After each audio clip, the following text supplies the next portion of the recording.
ते माजी मुख्यमंत्री मनोहर जोशी यांच्या निधनाने मराठी माणसांच्या न्याय हक्कासाठी लढणारा एक सुसंस्कृत नेता काळाच्या पडद्याआड गेलेला आहे। त्यांच्या निधनाने महाराष्ट्राच्या राजकीय, सामाजिक, शैक्षणिक क्षेत्राची फार मोठी हानी झालेली आहे। मनोहर जोशींचं जे काही दुःखद निधन झालं, यांच्या कुटुंबियांच्या, कार्यकर्त्यांच्या, नातेवाईकांच्या दुःखात आम्ही सगळे सहभागी आहोत, हेही मी इथं विनम्रपणे नमूद करतो आणि त्यांना भावपूर्ण श्रद्धांजली अर्पण करतो। त्या सगळ्या कुटुंबातला एक कर्ता पुरुष आमचे काका आज आपण सगळ्यांनी गमावले, त्याचं दुःख आयुष्यभर राहील।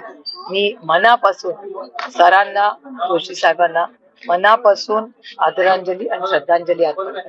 माननीय पंतप्रधान महोदयांचा, मोदीजींचा स्किल डेव्हलपमेंटचा आहे, त्या स्किल डेव्हलपमेंटचा आग्रह कोहिनूर टेक्निकल इन्स्टिट्यूटच्या माध्यमातून त्या काळात म्हणजे 50 वर्षापूर्वी धरलेले, त्यातून अनेकांना टर्नर, फिटर, वायरमन करून नोकरीला लावणारे सर्वांचे अजात शत्रू, लोकांच्या कामासाठी कोणाला कोणाला फोन करत राहिले असतील, कारण सारखं काम काम आणि काम असे मनोहरपंत जोशी गेले।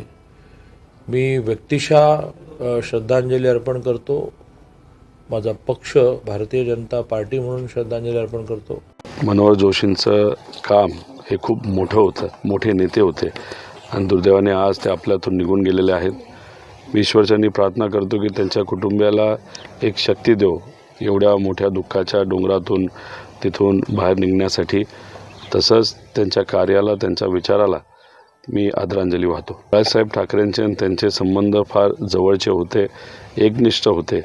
आजच्या काळामध्ये एकनिष्ठ नेता मिळणं फार अवघड असतं आणि त्यांनी ते तिथं दाखवून दिलं होतं।